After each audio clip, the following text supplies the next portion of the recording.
simplify 2a plus 3b all over 5ab plus 1 over a squared.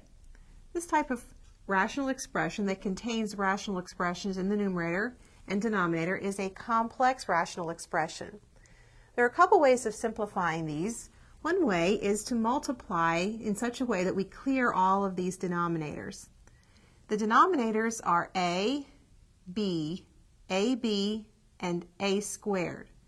Thinking of just those denominators, we can find the least common denominator of those denominators, and that would be a squared b.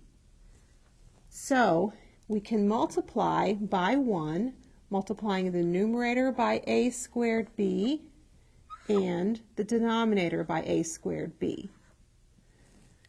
If you want to think of it as a squared b over 1, you can. So we can do that. Now, we're going to multiply a squared b times 2a and then a squared b times 3b in the numerator. That would give me 2a squared b over a.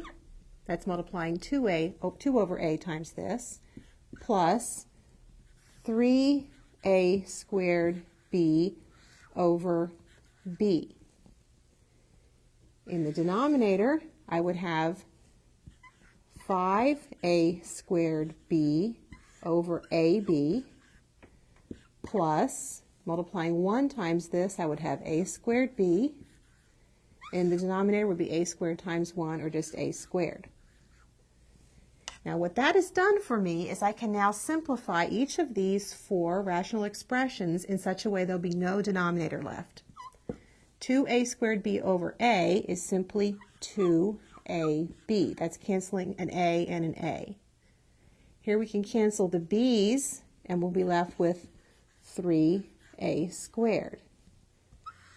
In the denominator, I cancel an a, b, and I'm left with a 5a. And then the a squared over a squared cancels and I just have a b.